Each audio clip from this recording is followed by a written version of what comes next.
Not yet. All right. And we're live. So, first, for starters, who are you? I am Jason David Frank's personal assistant. Okay. And are you being paid for this interview? Of course not. All right. Why are you choosing to do this interview? I'm choosing to this interview because I think people are just so focused on the end of Jason's life instead of what he lived for.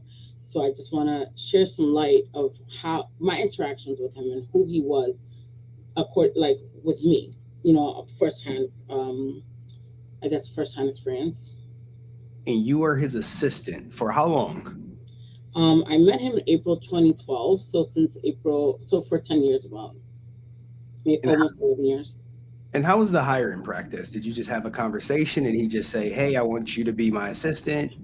He just said, "Hey, we met a few times, in the interim, and one day he needed help with something, and I was like, oh yeah, I'll do it, and I did it, and then he was like, hey, you want to be my assistant? I know like you're in New York and I'm in Texas, and I was like, sure, as long as it's okay with you, and that's how it was.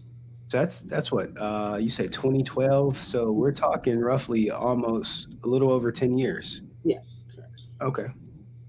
So, is it safe to say that you knew him more than most people? I mean, my assistant, she knows me like more than any other people I work with. I want to say yes. I want to say definitely. We used to talk every day, all day, every day, 24/7. So yeah, That's a lot. it is That a is a lot. lot. That is a lot. With that being said, you talk to him every day. How was your relationship with his wife when you first started working for him? When I first started, we really didn't interact. Other than like I would hear her in the background of like his voice text or phone calls. Of course, I was cordial, hello, hi, holidays, Merry Christmas, stuff like that. But I didn't really interact with her at first. No. Okay. All right. So as is his assistant, what job duties did you have? Well, being his assistant was everything. I would do graphics. I would book hotels. I would book trips. I would book conventions. I would be like the middleman with conventions on when how to book his flights, when his hotels and stuff like that. Okay, so you're booking his flights, you're booking his hotels. Were you ever with him at like some of these Comic Cons? Oh, I also went to Comic Cons. Yes, I went to Okay. Comic Cons with him or shows, any filming stuff like that. I would go as well. What about financial records? Did you oversee any of his financial records or have access to them? Yes. Okay. I any banking, any payments that I needed to make, any bills, any invoices, stuff like that, His Cash App, would you have access to his Cash App? and all that. Okay. All right. This is going to be a little touchy, but there were rumors of infidelity.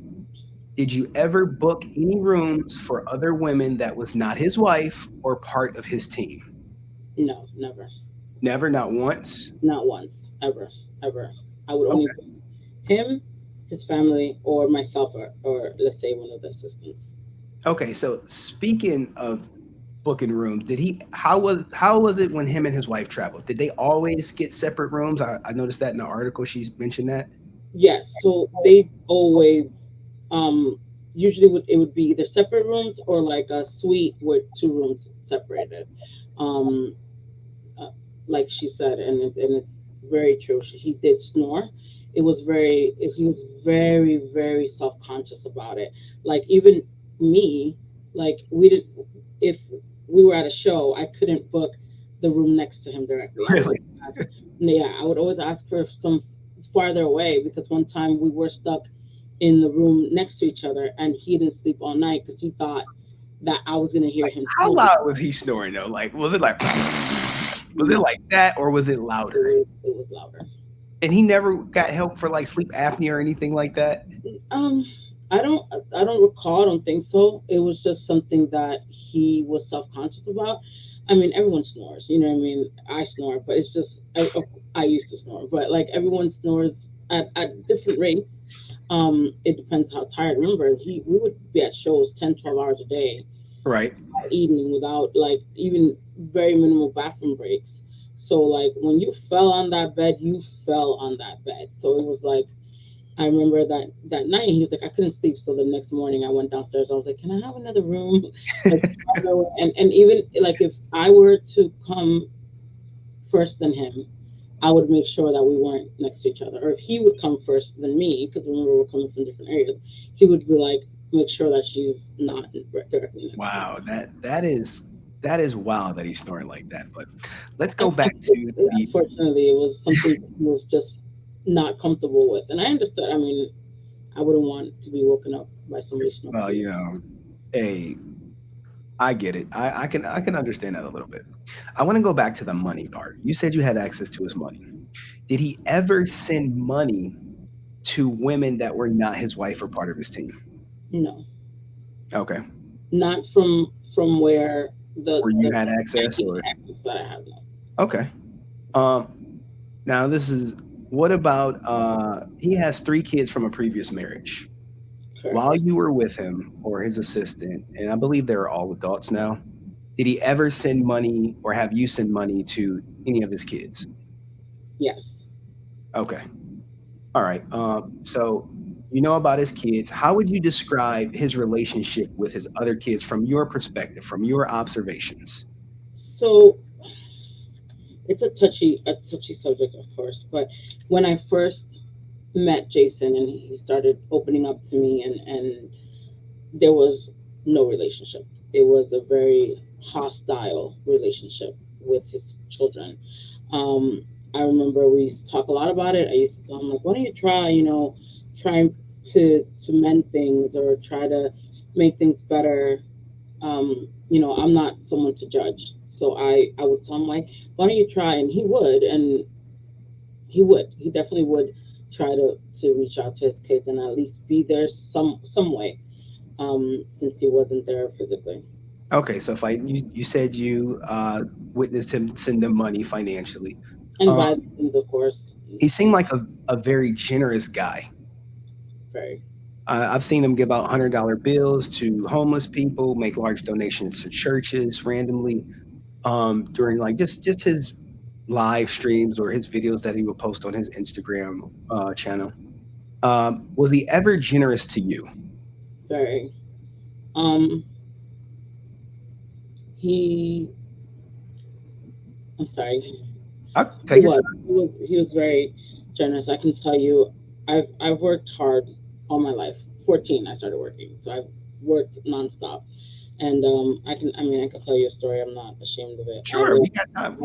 We got time.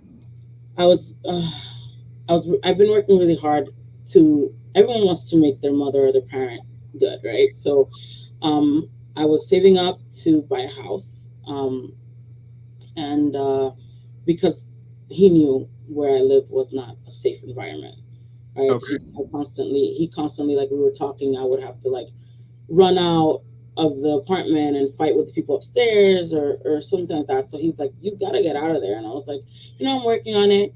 I put in an offer. The offer for my house was higher than what I had.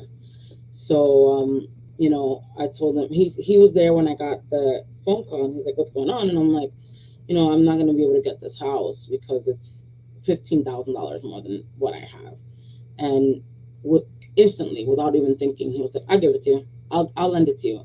And I was like, "No, no, no, no, no! Like, I don't want that. Like, that's a lot of money. That fifteen is a thousand lot of money. is a lot of money." I'm like, "No, no, no, no, no! I don't want. I'm a person. I don't like to mix business and like stuff like that." He's like, "No worry, I'll lend it to you. I have it. Don't worry." And I remember he lent it to me, and I think I paid. I went to pay him $1,000 because I was going to pay him $1,000 a month because remember I also have to pay a mortgage. Right. I was gonna pay him $1,000 a month until I paid it off. And I when I went to pay him the first thing, he's like, "I don't want your money. Take it." Wow. And I was like, "What? No, no way!" Like that's who he was. He didn't care. He wanted me to be safe, and that means a lot because not all bosses friends really care. So he's like, "No, you need to get out where you're at. Like I've seen you mad. I've seen what you've dealt with. Don't give me any. Use Just that said, money." hey, don't even pay me back. Yeah. Wow. And what year was this? This was in 2016. So 2016. This is 4 years into you working for him. It's kind of like a $15,000 bonus, if you will. Yeah. In my perspective, I'm like, oh, that's a bonus. But you continue to work for him after that. So even after he wiped your debt clean, you continue to work for him. Yes. And I can tell you in 11 years, he was very generous to me. And never did I expect or ask, I would never, um, I told him, like, I don't want nothing. I just want, I already have enough. Imagine traveling the world with him, uh, meeting so many people. And it was just a blessing already. But he would always show up. Like, one time, I can, I never had like a luxury purse. You know what I mean? I'm not like that. And he went, and I got a mail, and I was like, what is this? And I'm like, what's weird? And because I usually didn't buy anything, and he had bought me like a Gucci wallet. And he's like, I Oh, want you to have that, just so that you walk around with it. And throughout the course of the years, he was very, very appreciative, very you know generous. what? I'll say this: JDF did like his high end fashion. Definitely. Louis Vuitton, Definitely. and it was everything. And he's like, you have to have it. I'm like, no, I'm not. That's not me. Like, I don't really walk around with anything like that. But he was like, well, you're with me. You need it. And I was like, Well, okay, you are a representation of him. exactly. So if he's wearing Gucci, you can't be wearing. I'm not gonna say like Coach. You Yeah, know, if he wearing Gucci and Louis, you can't be wearing Coach. So yeah. I get that. Now JDF was going through a divorce, and he was served at Comic Con. Were you there to witness him being served?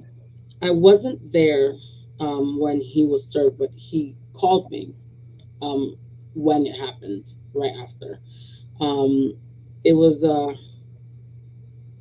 it really shook him up because he is so into his fans. And imagine when you're meeting people, you have to be on. You have to be positive. You And can't you have even. Let me tell you upbeat. something. You can't even put a frown. You know what I mean? Like, I remember at first, I'm very shy. He taught me how to project and be sociable and be, um, trying to, like, even if I had a bad day, I had to kind of hide it, from everyone, because Right. I was the first person they saw before they met him. So, he told me, he's like, can you believe it? There's this girl, she was in line. So basically, the girl stood in line, or the person stood in line. Let me not blast her, but the person stood in line, got an autograph, got a free picture from him, then started crying. And he's like, Francis, I didn't even know what to do. I mean, because she just, we had a good interaction. It wasn't like she came up crying, you know what I mean? Because Right. some fans are very emotional when they come in, and he appreciates everything. But the girl started crying, and he's like, I didn't know what to say or do. And then supposedly the girl yelled out, you've been served. Like Everyone, yelled it. yeah, like, yelled it. You've been served, and gave him the paperwork. And what was even worse was that someone was recording it.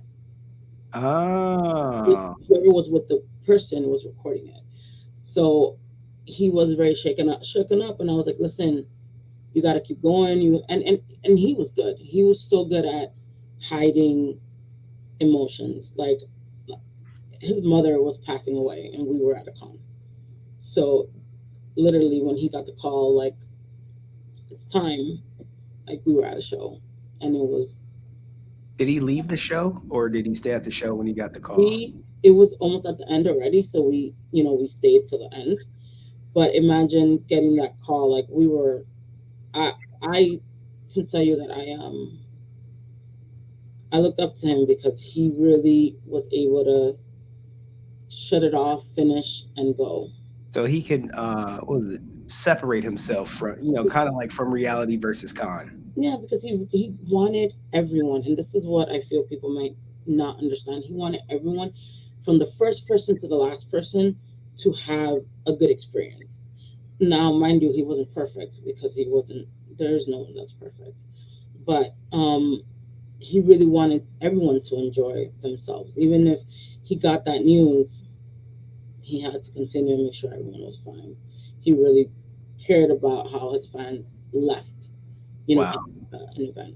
I couldn't imagine getting a phone call that, a loved one is passing away and I'm at work and I'm like, well, let me finish work and then go see my mom. Exactly. I mean, and it's not even that. Like, imagine he was scheduled to go back home, so it was.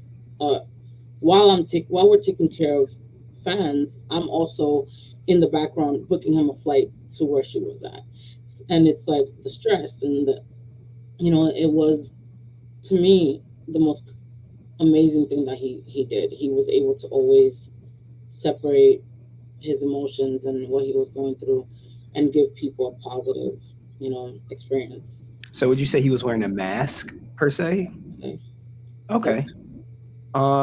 Let's stay on that. Let's stay right there because this question is a little bit later. So, how did JDF feel about finding Shayla passed away, and how did that impact him? Because I didn't look at the tour dates to see where did he go to con after, but you said he was dedicated to con. So, how did him finding Shayla impact him from your observations? From my observation, when he found Shayla, he called me first, and I'm hearing him crying. I'm like, "What's going on? Like, why?" I, t- I'm very sensitive, so it's hard for me to hear someone cry because I will start crying. Like, it's just automatic waterworks. And I remember he was crying, and I'm like, "What's going on?" I couldn't really understand what he was saying, and he told me he found her passed, unfortunately, and that the baby was alone. Like, it's just a think about the most horrifying thing that you can think of: you finding someone that you raised as your daughter passed away, Mm-hmm. um, and for a while. So he was distraught. I tried to calm him down, and it really affected him. Really affected him. He just it it was something unexpected, something that I don't think anyone should go through. I It did hurt him a lot. I I think a lot of issues happened right after her passing, unfortunately. yeah, I saw the Drayden. Yeah. Drayden. Hmm. Uh, how did he feel about Drayden? Like, what do you know about that relationship between Drayden and him? And I think this happened. The marriage was supposed to be supposedly having issues at that time, and Well, think if you, like I said, we use text 24/7. So if he was at a trip with Drayden, I know they tried to definitely go in a lot of family trips together and with the baby. Um, okay, it was actually so weird. Like, I remember we had this conversation, and he was like, "I can't believe we're raising babies together because my son is 6 months younger than Drayden. oh, congratulations. Drayden was 6 months. I was pregnant, Okay, so he was like, "I can't believe we're gonna raise babies together." When my child was born, we would send pictures of each other's kids. Of Drayden, he would send me pictures of Drayden. I would send him pictures of my son, and he loved him. We would talk about, like, he would tell me, like, put baby first. Like, I think it's like a channel for your son, and we would, like, I would talk to him about formulas, and I think there was a shortage, and we were just trying to bounce back with each other. He was sending me pictures and videos. He really loved Drayden, really loves him, and you can tell when someone is investing their emotions on someone, and like, it was constant. If I scroll through my phone, you'll just see photos of him and Drayden, videos of him and Drayden. Um, Funny story. I mean, I think it's funny, but sure. time he I wouldn't, being a mom is hard, especially a newborn mom, and I kind of stopped sending him pictures of my son, Uh but huh. I still constantly send pictures of Jaden and stuff like that. And he's like, one day, like, morning, I'm talking about early morning, I had just woken up, I was probably still in bed, and he's like, "Can I ask you something?" And I'm thinking it's like a work thing, because he would literally text me throughout the night about work. Uh huh. And I'm like, "Oh, sure, what's up?" And he's like, "Did you kill your kid?" I'm like, "What?" He's like, "Did you kill your kid?" I'm like, "No, what are you talking about?" He's like, "Because you don't send me pictures. And you need to send me pictures every day. I need to know that you're taking care of this kid and he's healthy and thing." So, like, that was our little thing. Every morning I would send him a picture of my son, or something that we were doing, or if he learned something new. So we would share pictures of the kids together. Oh, that's touching. Yeah. That's touching. And I saw like Couldn't he say my son's name. He huh? didn't know how to say my son's name. My son's name is Axiel, but Axia. Axiel, and he would be like, um, Axiel. Axiel. He's like, you know what? I'm just gonna call him Big A from now. It's gonna be like a house of Big A. So like, Okay. And so with Drayden, I saw he had like a court hearing. Did he tell you about the custody case or anything like that? That he did he did attend the court hearing? he did attend the court hearing. He told me after the court hearing, Okay. um, because from my understanding, uh, the surviving parent of Drayden wanted Drayden to stay with Tammie and Jason. So I didn't know until the court hearing that that was different. People change their mind, you Yeah, know. to my opinion, to my understanding, you know, they were taking care of Drayden permanently. Okay. So, so um, when he told me about the court hearing, it was shocking, to be honest. But he did attend. He definitely wanted Drayden. I know he wanted Drayden to learn karate. He wanted Drayden to experience good things and go to good schools and so that. So he was very invested in So Drayden. mid-divorce, he still supported taking care of Drayden, Yes, his wife taking care of Drayden, or him taking care of Drayden, or correct, the adoption of Drayden. Is that a correct. fair statement? Okay. So um, let's talk about depression because you said he wore some masks. And could you tell when he was having a depressed moment and like what you would say to him or what he would do to try to kind of get over it? So usually, yes. Okay. Um, Remember, we were together a lot, so I would know. I could even hear it in his voice if he was down. Um, he was definitely. If you were outside looking in, you would never notice. So when he had these bouts of depression, it was hard um, for him. I sometimes he would need a break. Remember, 10, 12 hour days, signing and signing after, you didn't have a chance to like breathe, and there were times that he was going through so much. Whenever he had those bouts, we would pray, to be honest. Um, he told me, like, he would always tell me, I believe in your prayers work, please pray for me. So whenever I felt he was not not himself or down, I would always make sure I was there if I was there, because remember, I'm in New York. But whenever we were at shows, and I would stay with him the whole time, and we would talk and let him vent. Sometimes you just need to be an ear.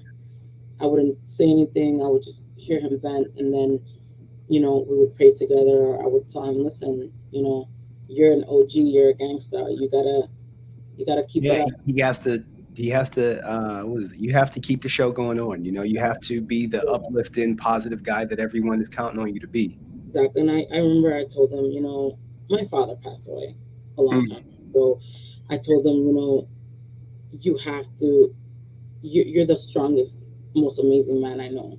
You got to keep going. You can't give up. You know, he was, he put everyone first. Let's say that. Okay. When he was depressed and sad and wanted to give up, he always thought of everyone else but him. Okay. All right. I mean, I can actually kind of see that just from the way he treated his fans like family. Yeah. Um, and but that could weigh heavy on you. You always have to be upbeat. You always have to be the life of the party. And what happens when you go to work and you don't feel like being upbeat or you don't feel like being the life of the party? I don't think he had that option. No, he didn't. And I think that was the biggest burden. Um, you know, I can go and be upset, and no one's going to tell me anything because I'm just his assistant. You know what I mean? But him, like, we couldn't even, there was a time that we couldn't even go out to eat to, like, just decompress because someone would show up or We would be mid conversation deep.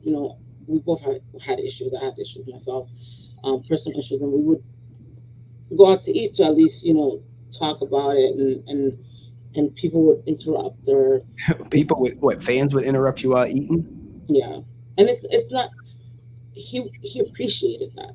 Uh-huh. That's the crazy part. Like you could tell in my face, I would just be like, my face would drop because it's like he gave already so much, and then we're eating like literally about to put food in our mouth. Like, can we have a picture? Can you? And it's kind of like he wouldn't be able to say no. Um, Uh, I could tell you like we would be at airports and people would somehow be past security and have like hundreds of things for him to sign. And, Jesus. and it would be like I was like, don't sign it. I would go in. I'm like, no. I'm like, I would tell people, no, like we're on a flight, we're on our way, and he would stop and still sign them, even if I said no. Like he would be like, I got it, or no, it's fine. And it would be like so bad because I know that he would look at me like, I know we're late, and I know you're like, but he would still do it. And if he didn't do it, that's the pressure. If he didn't do it, I remember one time we were running late. We were literally running to our gate. We Uh-huh. like we were the last people on the plane, and he had to say no to someone. And instantly, an hour later, it was all over online that he was rude to a fan because Oh, he just his image was everything. yeah, it was everything to him because he worked so hard and he loved his fans so much, and that's something that I understand why everyone's so outraged. But he really wanted everyone to be happy, even at his own cost. Okay, so speaking of his image, after the divorce was leaked to kind of like TMZ, how did that impact him at cons? Did people come up to him asking about the divorce, or Um, did he get less con bookings? I Did wasn't I wasn't really at a lot of the shows. I was in but I don't think anyone talked to him about the divorce. But okay, people would be like, imagine you're here, like you're signing autographs, and someone's like, "You look sad," or "You look tired." He hated when people told him, "You look tired," because really, he was getting energy and strength from like deep within, you know. And that's the worst thing you can tell someone. You look tired. Hey, Henry, you look tired. Like you wouldn't like that I because probably, you're putting but yeah, I can see how I could bring someone down a little bit. it would make him feel like, God, I'm here, I'm going through all this stuff, you know, a lot of stuff, not only the divorce. Yeah, Let's only focus on the divorce. He was going through a lot, and that someone, instead of saying thank you for being here, which is what should be said, you look tired, Jason, or you look worn out, or you're down. You know what I mean? It was really heartbreaking for him, really hard. so But he speaking of didn't stop cons. It was nonstop. He didn't. He also was a person of his word. If he said he was going to be somewhere, he was going to be somewhere. If yeah, he, it's like a huge, like something terrible must have happened for yeah, him. I looked through his con appearance list, and there was only like I think I only saw one con cancellation. Yeah, and that So, was something serious. um, so speaking of his word and con and going through divorce, um, you were there to witness, or you wasn't there to witness him being served, but you know how it impacted him. Mhm. And there was rumors of reconciliation, or I wouldn't say rumors. She said they were reconciling. Did you see any signs or make any observations that that could have possibly be true or not true? Should be again. I've been in his life for almost 11 years. Um, every couple has issues, right? We Sure. all have issues. Friendships have issues. His friendship with our friendship wasn't always, hey, great. We had our issues as well. So of course they had issues. It's normal. And what marriage wouldn't have issues. But when he told me about the divorce, I was shocked. I really didn't think they would ever go through it. I never I and even after he was served, and I know that they were going back and forth in court, I didn't believe they were divorced. At first, he would talk to me. This is about July, August. Um, he would talk to me about the issues and stuff like that. then around maybe mid September and September ish around there, he went quiet. He wouldn't talk to me about it or So, mention anything to me about it. so he's talking to you about divorce, Hmm. and then all of a sudden he stops. Correct. Because when I'm going through a divorce, I tell everybody. If you watch my streams, it comes up every time because these cake, this is real. So he's talking to you about divorce, and then all of a sudden he stops. Hmm. And okay, where was he like living during this time? Was he staying at the house? Was he in a hotel? I mean, you book his stuff. So to be honest, when once he stopped talking about it, I immediately thought they were reconciling without him telling me anything. Okay. He would Jason would vent. So when he was upset, he would vent to myself or his other assistant or his friends. He would vent. So like when the venting stopped, I was like, something's going on. But I would never judge him or never say anything to him. Um, he did. I did book a few hotels for him. He was not uh, staying at the house at first Okay. because then there were times that we had conversations at random times in the day, and I would either hear Jenna or Tammie, so or he would show me that he was in the house, Okay. and this was around like around probably September, October. Okay. So September, October. All right. So now we got to get into it. The days leading up to his final night. Did you book the rooms for JDF that day, or did you speak to him at all leading up to that night? I didn't book the rooms. I didn't book the rooms at all. I did speak to him Friday afternoon. Okay. Um, and he uh, he told me, I always texted him, "Are you okay? How are you? Are you okay?" I always made sure that the first thing I did was see if he was fine, right? Um, he told me, "Hey, I'm okay." He was laughing. I'm just going through a lot. I'm just going through things in my head. That's what he told me. But I'm gonna call you. I'm gonna call you tomorrow. I know it was my son's birthday, so he's like, "I'm gonna call the baby to wish him a happy birthday tomorrow." And that was the last thing I heard from him. And if I Um, recall, that Friday is close to the anniversary of his mom's passing. Correct. I believe his mom's passing was on Tuesday. That was the Tuesday before. Okay. Every year when his mom's anniversary of her passing come up, would he feel happy, sad? Would he go through the motions? He would go through emotions. I think he tried to keep busy during those times so that he wouldn't have to think about it. Um, Remember, Jason lost his mother to cancer. It wasn't a, a pretty thing. We lost her pretty quickly. Um, and then to lose your mother, to be at a show and then go to your mother last breath, basically. The minute you get there, it's not. He didn't have a chance to like really say goodbye. His mom wasn't speaking by that time already. He wasn't able to like. So I imagine she was in hospice. She was in hospice. Okay, yeah, I lost someone to cancer, and when you go see them in hospice, it's a very daunting thing. It's it's literally death almost in every room if they're not doing hospice at home. And remember, his father was very, very distraught as well. Imagine losing the love of your life, your soulmate, whatever you want to call it. They were together for a long time. It was a lot, really heavy on Jason because he was the only child left um, for Yeah, him.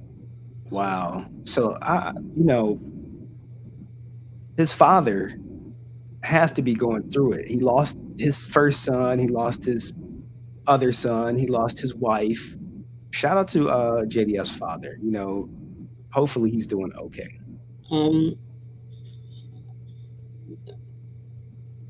it's hard for him.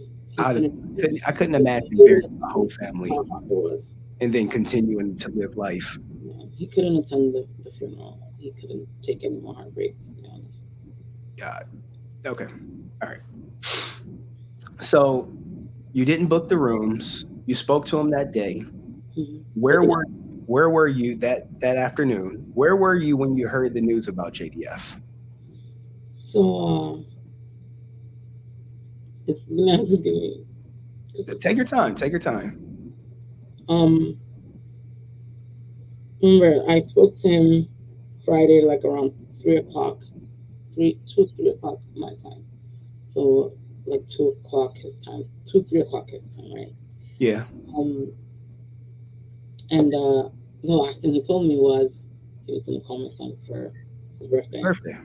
Um, it was a busy day. I literally, uh, I decided to do a party for my son, like a small thing, and I was literally singing "Happy Birthday" to my son when I got the call from his agent about his passing. It was I didn't. She just told me like, "Oh, have you heard from Jason?" And I was like, "Oh, not today." I kind of, it sucks because I was kind of like, "Well, that's weird." He didn't call my baby. He usually is really on point. Um, but I just thought maybe he was busy or he'll call later in the night because he knew I was doing a party. And his agent tells me, "Hey, have you heard from Jason or his family?" And I'm like, "No." She said he was gonna call the baby, but he hasn't yet. That's exactly what I told her. And she's like, "Well, I heard something," and I was like, "What do you mean? What's going on?"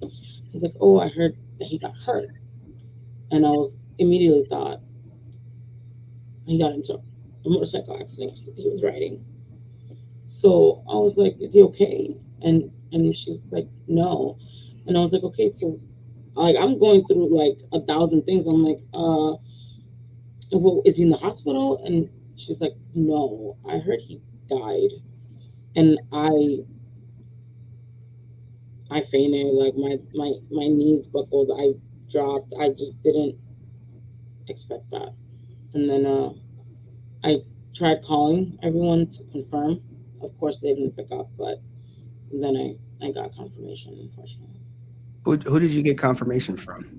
Um, his best friend told me, and you have to understand, like a lot of, I was getting constant calls, like every 20 minutes from a news outlet, um, who probably had my number from prior things with Jason, right? Um, so I know that they were constantly calling me, but at some point I was just, remember, I'm like grieving. I had to end the part. Like I kicked everyone out of my house, to be honest. Like I couldn't even function. So, you know, my neighbor, he works for like the media, this entertainment. He works for Love and Hip Hop and stuff like that, and he sat me down because I'm like, I don't believe it. It's not like it's a lie. Like I'm like, it's a lie. He's not gone. And he's like, Francis, usually when TMZ says something, they're just calling to confirm, but they already know it's the truth. And I'm like, no, I was in shock. I didn't believe it. And his agent called me again and told me I had already confirmed with his best friend. Um, and his agent called me later and told me about the second story that was being run About the arguing? about the argument. So TMZ was trying to contact me directly, but I wasn't picking up because who am I to speak on his death when his family hadn't spoken on his death?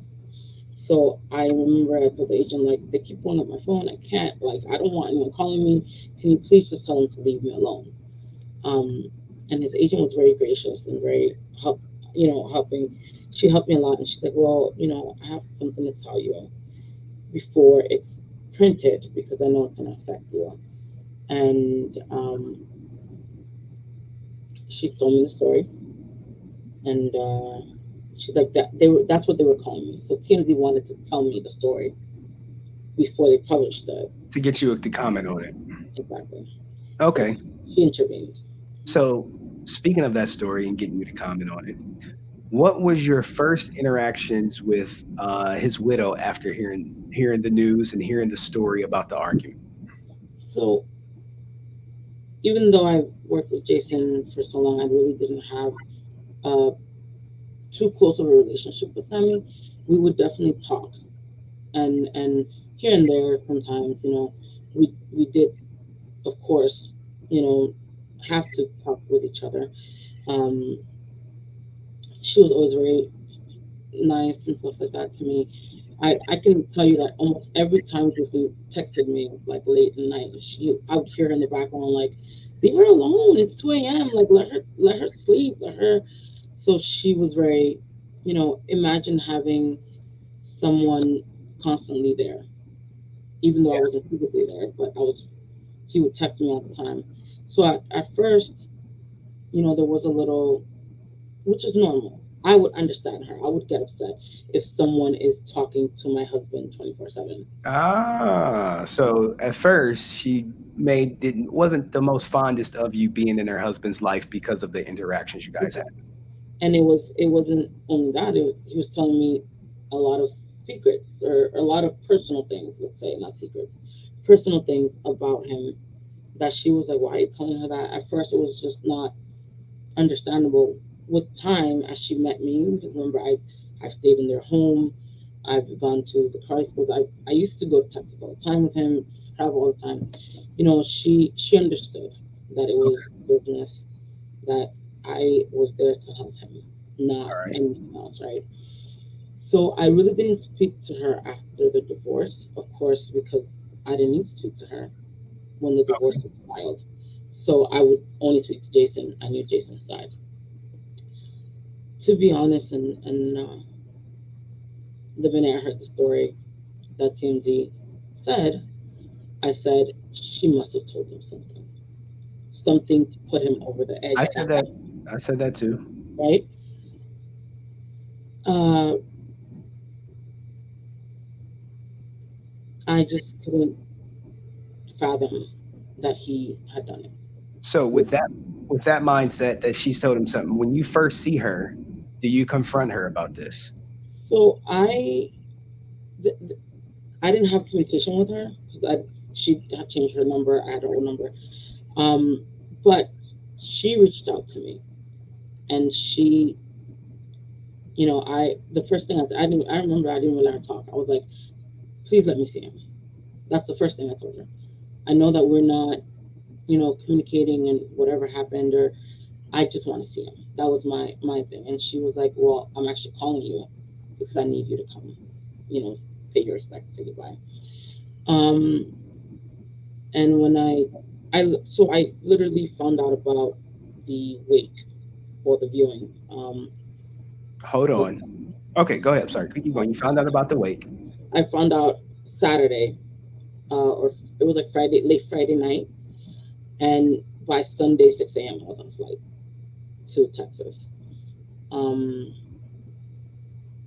I We had spoken briefly, and I did ask her what happened, like what was going on, because remember, to my understanding, he never confirmed to me that they were reconciling. Right. Just assumed that they were reconciling because he wouldn't talk about her or the divorce or anything like that. Okay. And you said she may have said something to set him off. Yeah, so that I went with that in my head. To be honest, I was like, something happened, something was said to him. There's no way that he would have done it on his own. Um, but when I met her, I saw her. The first time I saw her was at the viewing, and Was it the open casket at the viewing? yes, Okay. but it was only select people, family and family, close family, and like people that like worked with him like the schools. So I consider myself very blessed that she let me go. She it was she called me. I remember I got to Texas, um, and it was almost like fate. My hotel was only like 10 minutes from where he was being. Because remember, I didn't know. I went without knowing the address because I only spoke to her briefly. So I didn't want to just show up.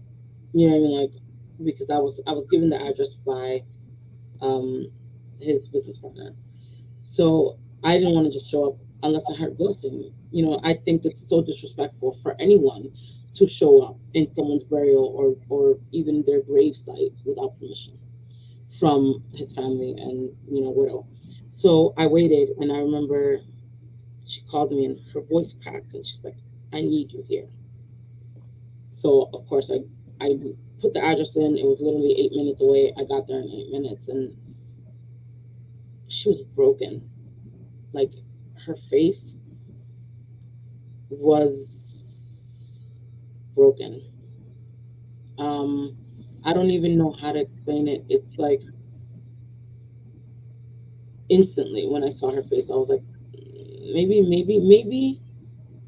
Remember, I'm still doubting. I'm like, maybe You still it. got doubts. I was like, maybe something else happened. I'm gonna wait for her to tell me. Um, I remember seeing her. I hugged her. We hugged, and she plummeted. And I'm not like I want to say I'm a good judge of character. She wasn't acting. You know what I mean? She wasn't acting.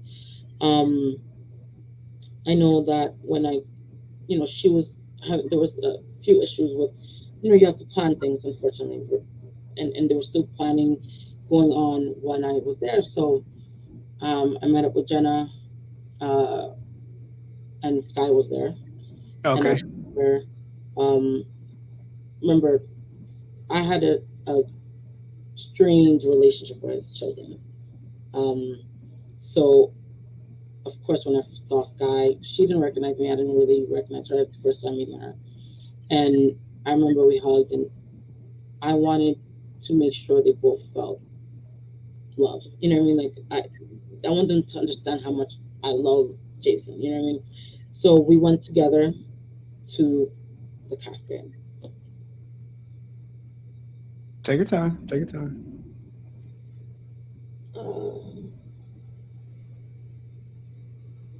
Uh, it was probably the hardest thing to, to do, to say goodbye to someone you love. I've only been to one other funeral, which is my father's. So um, we went together, and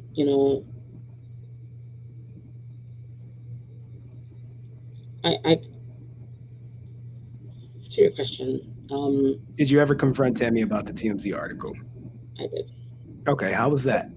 After the wake, um, I don't know. You guys people call it viewing. I think it's wake, but after the wake, we all went back to Chachin's house. Um, and I remember I I was, because I want people to understand, like I was so still hurt and thinking something. My thought, after the article, that I didn't want to go to her house, but she was like, please come, and so I went, and I spoke to Jenna, and catching up with her, like what was going on and stuff. Then I remember we went to like their pool area, her and I, and I just like, what happened? Like, what happened? Did you bring up the TMZ article? I did. I did bring up the TMC article. She told me um, that that wasn't what happened. She explained to me that they were together, they were reconciling, they had separate rooms, which I understood, of course. For the snore. And she told me the story that they went out to a club dancing. They stayed up until closing at Jason's request, um, because and they were drinking, which was a shock to me because I didn't I never saw him drink. I drink socially, but he would never drink. So when I was around him, I wouldn't drink at all. Um, when the last few times that I've seen him, he would. I usually would go like would say with my brother-in-law, and my brother-in-law would drink a beer and he would be fine, and I would drink wine, and I found it weird that he didn't say like So he told you he would drink wine. he didn't tell me he would drink wine, but I saw that he was okay with me drinking wine. And then he, when Jason got into something, he would learn everything about that thing. So, motorcycles, he can tell you everything about every Harley Davidson, like he would know. Like, Okay. like how do you know? So when he started, when I was drinking wine, and he was like, "Oh, is that a?" I think I was reading it. I was drinking a Roscato or like a Moscato sweet blend or something like that. And he's like, "Oh yeah, you like sweet stuff." And he explained to me. I was like, I found it odd that he knew about the wine. You're He right. just so when she told me that he was drinking a lot, um, it was a shock, but I kind of got it. I kind of understood that he was drinking prior to that. So she told me they were drinking. Uh, they were having a deep conversation, about the past. They wanted to just, leave the past in the past and start fresh. So she said that after the deep, heavy conversation, remember, they were in private. He was able to, I'm sure, like let go and cry and be emotional that he couldn't be out when he's with other people. She said that she went downstairs to get snacks um, because she wanted to sober him up before they went to bed. And she left the room key. When she came up, she was banging on the door. Obviously, people came out like, "You're banging." She was calling his name. She thought he had fallen asleep because they were drinking. So, usually if you're drinking, you fall asleep. You could fall heavily asleep. So she said she was banging on the door. Um, and then, she left the key. She went downstairs. They went in and found him. So that story seems close to exactly what she told people. When you were questioning her, was the People magazine story out? No, this was. I don't remember when this People magazine was out. To be honest, I hadn't seen it. Okay. So when was the wake? That was Sunday. I want to say the 27th, 26th, 27th. Sunday the 27th. Mm-hmm. All right. Sunday. I'm just pulling up a calendar quick. I don't remember when the People magazine, so I don't want to say it. It came out on the 30th. Okay, so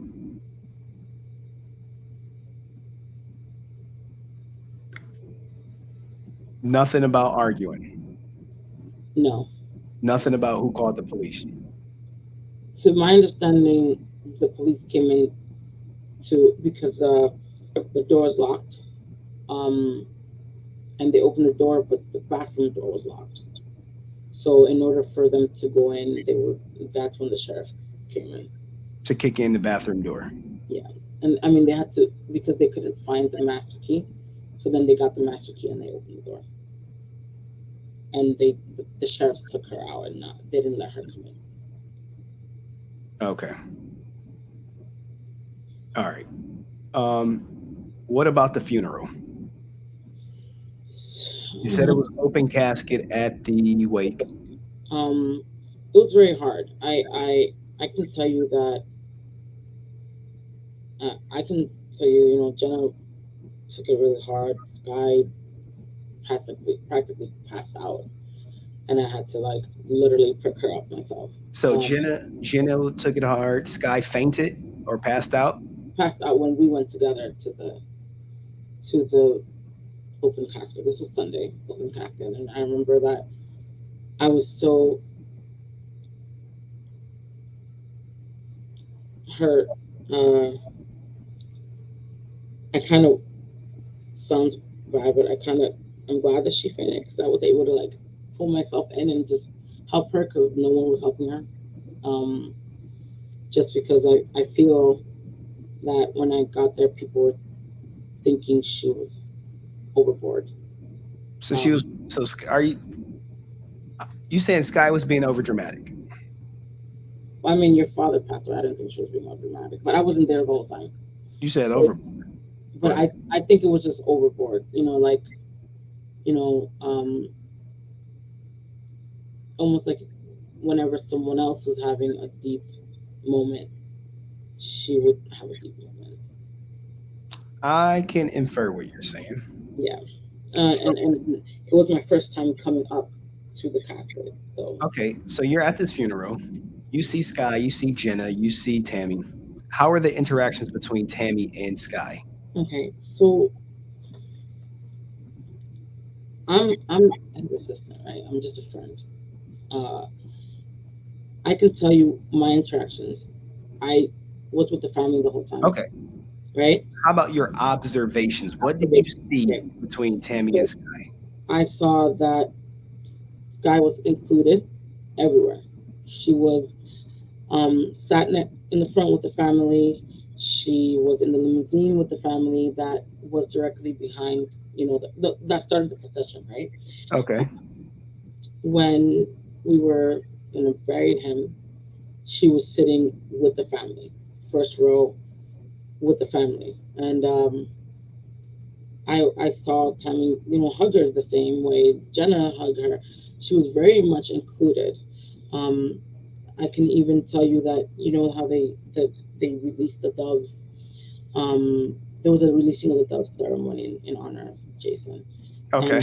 the only three people involved in the releasing of the doves were Tammie, Jenna, and Skye. No one Okay. else. So And no Hunter, no Jacob. Jacob, no Hunter. Okay. But I can tell you that she was treated the same as Jenna, given the same respect, given the same condolences. She was included 100% in everything, from my perspective. From your observations. My observation. I never saw her like. I can't say she wanted to speak or not, but I can tell you she was very much included in the services. Okay. Okay. And I Um, can tell you that Jenna was not supposed to speak at the funeral. Jenna was not. No, she was not scheduled to speak. She was not on the schedule to speak. Okay. So all right. Did it seem odd to you that Hunter and Jacob were not there? Not. It seems odd to me that Hunter wasn't there, but Hunter is a very private person, and has always been a very private person. I've noticed, man, that he's a ghost on the internet. Yeah, he's very private. He was always very private, very respectful, always of Jason, but private. He Oh, didn't like people like going in his business or um, really giving opinions about his life. So why was it not odd that Jacob was not there? um, Jacob has in the past not been the most, how can I say it, the most Jacob has been a very complicated person. Let's Okay. say that. And in the past, he has not said good things and made threats to Tammie and Jenna and Shayla and Jason. And I always used to tell him like, be careful with your words. Be careful what you're saying because they can bite you in the butt later on in life. And in my opinion, if someone threatened my life, my daughter's life, and my husband's life, it could have been 25 years ago. That person would have never been near me or near Okay. my family. So Jacob made threats against everyone's life, and you don't know for sure, but you suspect that's why he was not at the funeral. That's my observation of it. Your observation. Because I mean, and it was just a rocky. If it was something like prior to this, he would have gone out and been like, "I'm sorry for my past mistakes, or I'm a different person. That never happened, unfortunately. So there was no trust there. Okay.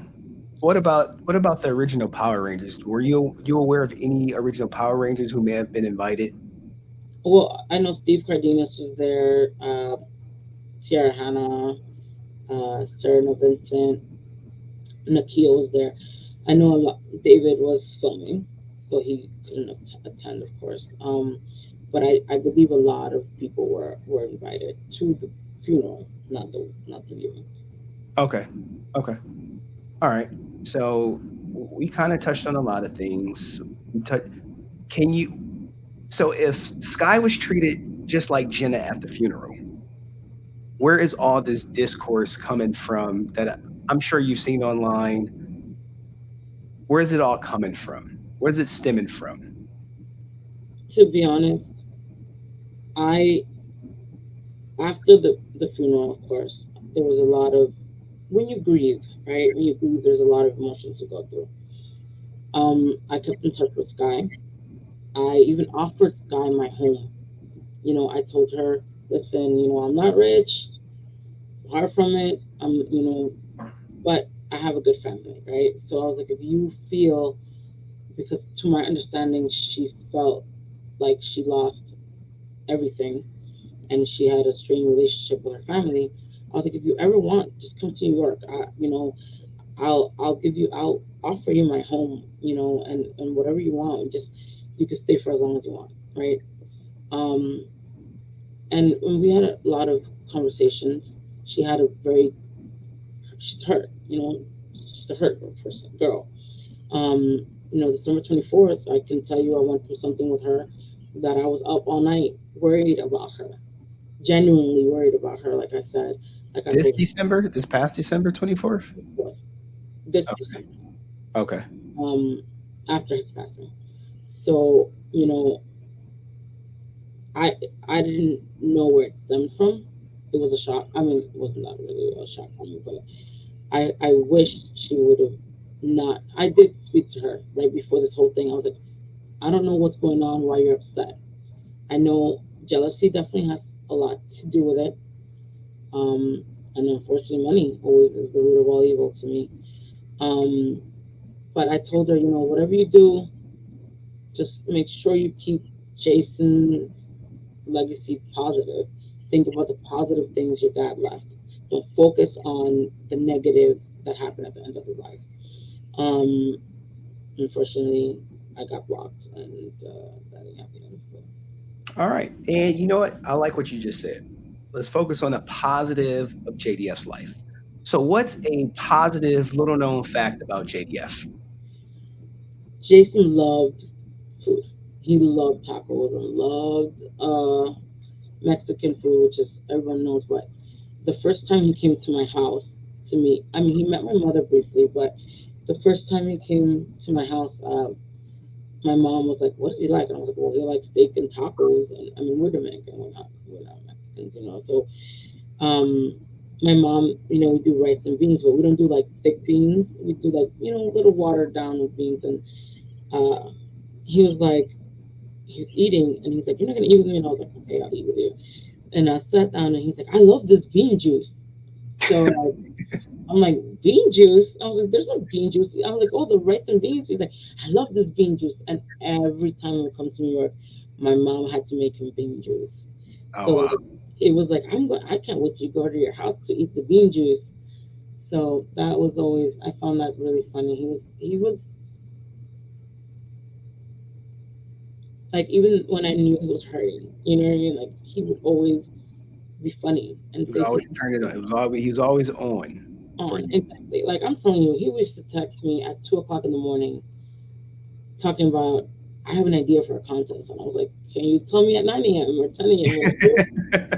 But we would do it, and it would be nonstop, like um, ideas and how to do contests for fans and you know how to leave something positive. You know what I mean? and with everyone. My family loved him. Like he just had this charisma, this something that like it pulled you in. So even if you wanted to hate him, I don't think you could possibly hate him because it was just who he Okay. was. What is your favorite memory of him? Oh my God, so many. Uh, it's actually I'm gonna. It's kind of bittersweet, right? When we were in Dubai in 2018, no one would have known that we were actually not friends. Like we were actually mad at each other, very mad at each other. Um, Wait. So y'all in Dubai and y'all beefing, but both of y'all are putting on the happy face for the yeah, fans. of course. So Wow. like we were like, and I'm talking about beefing. Like we were mad at each other. So like it wasn't anything crazy, but it was just miscommunication. So we were mad at each other. I was mad at him for something, and he was mad at me. And actually, I didn't do nothing, but Oh, whatever. of course. Well, But yeah, he's not here to say otherwise. So yeah, you go, oh, I was fine. I was innocent. but I guess he won. He was always. It was the first major fight that we ever had. First What major. year was this? I think it was 2018 Okay, 2018. or something like that. Because we never really beefed. You know what I mean? Like we never. Like I would just be like, okay. Or, I mean, even if I was mad, I would be the bigger person, or he would be the bigger person.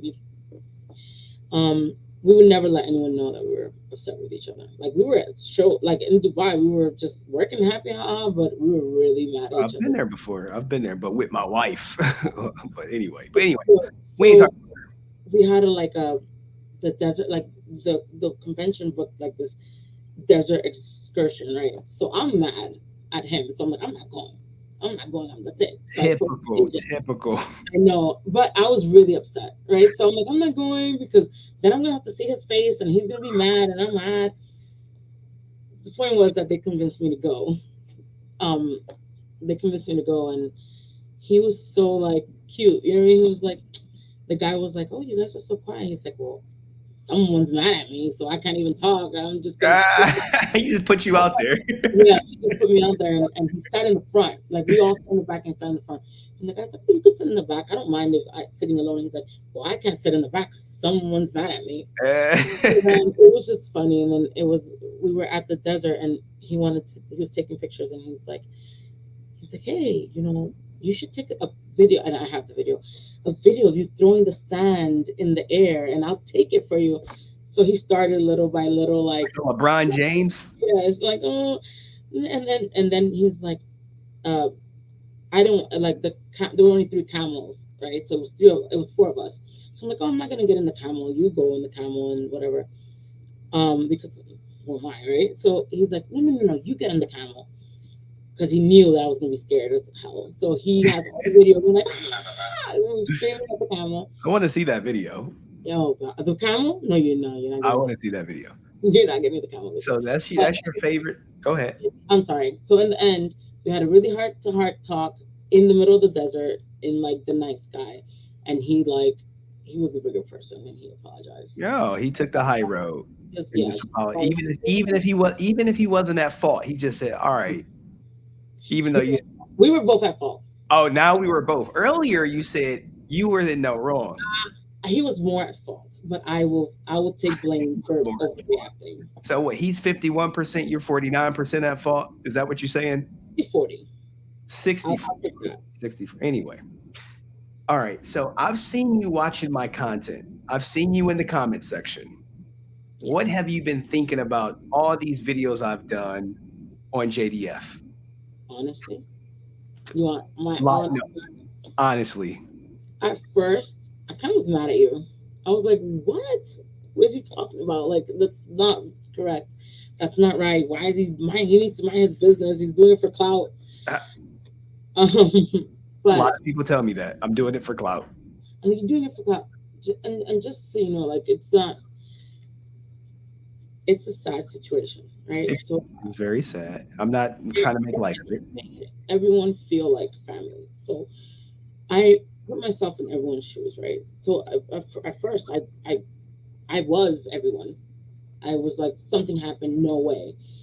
Just Um, like me. just like you. And then I started really sitting down and seeing what I've lived with Jason all these years, and how sad he was, and how many issues and pressure he had. And and we all reach a boiling point, right? We all reach a boiling point. And you started saying a lot of things that, you know, you brought to light a lot of things that unfortunately he always wanted to hide. You know, he didn't want people to know about the divorce. He didn't want people to know what's going on with Jaden and what's in the lawsuits and stuff, because we all put him in such a high pedestal that that's the biggest pressure and the biggest burden that anyone can have. So at first I was mad at you, but I'm seeing how objective you are. You're giving facts. Now it's our job to either believe these facts and understand and put ourselves, you know, remove our vision Well, of who it was. I'll say this: people have to remove their emotions from it. Exactly. Like, I don't know if he was watching last night, but some guy came on and said JDF demise is up there with the JFK conspiracy. There's a JFK conspiracy. I thought he just got shot. Uh, Okay. Look, I'm just reporting the facts. That guy came up. He stood on. I appreciate him from standing on it.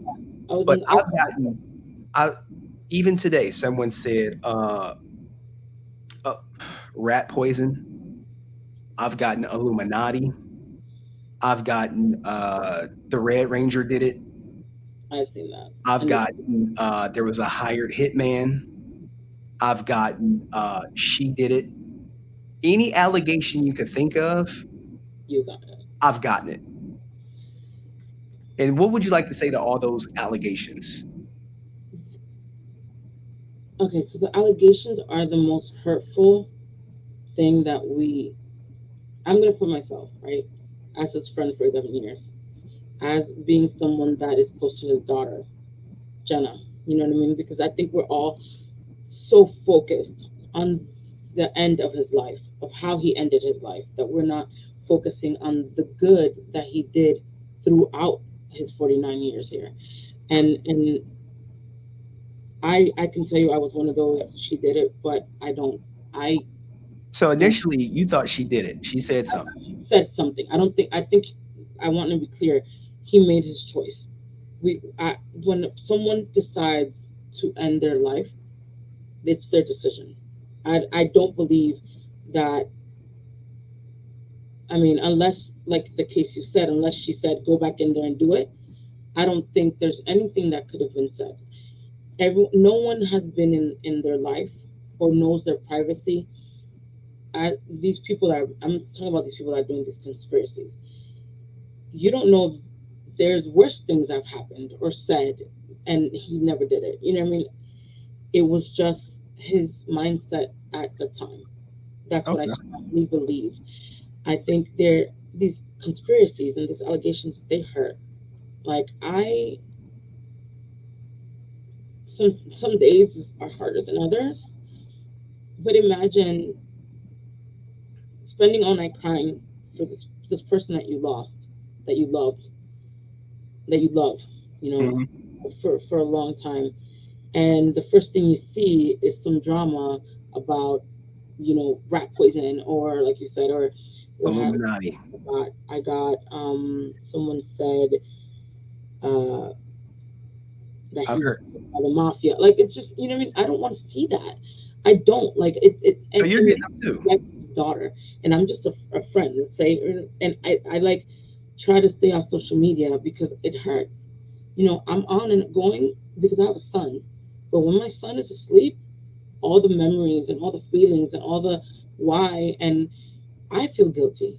You know what I mean? Like, the first thing that happened the next day from him passing away, and that's why I want people to understand how hurtful they are.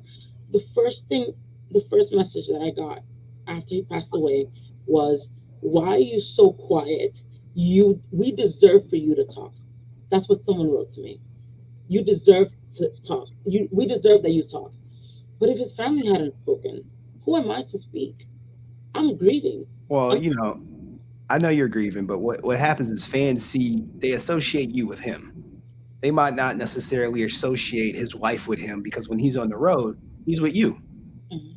They want to book him, they go through you. So I can see how fans are like, hey, they want you to talk because you were arguably, you could, someone make the case that you were closer to him than maybe his wife was. Someone could make that argument because because I'm not his wife. You know what I mean? If that, anything he had an issue, he wouldn't tell her. But you know, it's crazy because I also got someone saying, "Where were you? Why didn't you do something?" Which well, you to said me, you were it in New hurts. York. It All hurts. right. You know what I mean? Like it hurts to think that people think the people close to him didn't try, and because they see this person that was always happy, and videos like what you posted that he said, self deletion is for See, cowards. But here's the thing. I'm glad you brought that up. So yes, that video has been misinterpreted so many times, and I've even said it in live stream about that video. The purpose of that video was to say, hey, these are all the reasons he had to live. However, his brother self transitioned. And he said in the opening sentence, I used to think self transitioning was for tough people. The next sentence, my brother was tough. So I'm like, when I put that out, people didn't put two and two together. Did he ever talk about his brother to you? yes, Did his brother self transition? yes, Okay, so now we could and put that. let's add that a lot of close people to him throughout the years have self transitioned. See, I I don't know. have I self. don't. I don't know all the people who are close to him that self transitioned. Yeah, I just know the public people. I yeah, know his brother, and some can argue Shayla. But and you combine that with everything you're losing your brother, your mom, you lost your someone who was like your daughter. You maybe didn't have the closest relationship with your biological daughter, but you still treated Shayla like a daughter, like she was your yeah. biological He daughter. definitely treated Shayla like his daughter. Um, and like I said, nobody wants to find someone gone Right. ever. You know what I mean? And to think, you know, it was just horrible. She did not self transition. She died. She passed away, and her son Was it was there. right? Just for how many hours it happened, no one knows. So add all that throughout your life, it's tough on a person, and always having to wear a mask is hard. Like I can tell you, there were conversations that we had that I was like, I don't know how you do it because I didn't have to be on. I was just the Yeah, middleman. you You know what I mean? background. But I couldn't be there like with a bitch face. Oh, I don't know how to say that, but like with a bad face. So sometimes I didn't want to be all happy and cheerful, and it takes a toll. Like I'm telling you, Dubai, it took a toll because we were arguing with each other, but we had to smile and ha ha ha ha, and it was probably one of the hardest things we ever did. Okay. Well, Francis, we winding down. I really appreciate your time, but I want to leave you with this last question just for you. What do you want his fans to know? Like a message to his fans. I really think that we all need to stop the conspiracy theories, the division. You know, a lot of his life was about division. People divided Austin versus Jason and originals versus the new people. It was a lot of division, and that's not what he wanted. He always wanted his fans to be together. He brought so many of us together through his poetry, through his social media, through any his shows. You know, um, we've always had this conversation, and I would tell him, you know, it's never gonna happen. You're not gonna pass away anytime soon. And he would tell me, you know, if I pass, please keep my social media alive always. Um, and it's because he knew that he brought so many people together through his social media, through his poetry, through what he did. So I really just want all this stuff, this hate, this you know, his kids versus Tammie, his, Jenna versus the other kids. It's just pointless. And he would not want this. He would not want this. He just wants us to be together and continue what he always spoke about, and that's unity. So All I, right. yeah. Well said, Francis. Well said. I appreciate your time. I appreciate Thank you for letting me speak. It was a hard decision to to accept. Come out here. I'm not a very interview person, but I I just think want I think this was a I just want people to remember who he was always, not the end, not the end. I know that his pastor said in the funeral. I'm sorry, I'm probably rambling, but the pastor said in the funeral, um, that person that self transitioned that day wasn't Jason. It was someone that was hurt, someone that you know could have t- probably was in drunk or not 100%. That wasn't our Jason. Our Jason would want us to be okay and together. all right. Well put. All right, everybody. This is Francis R, his assistant, who helped him for 11 plus years. And we are signing out. Thank you, Francis. Thank you. Ending the broadcast.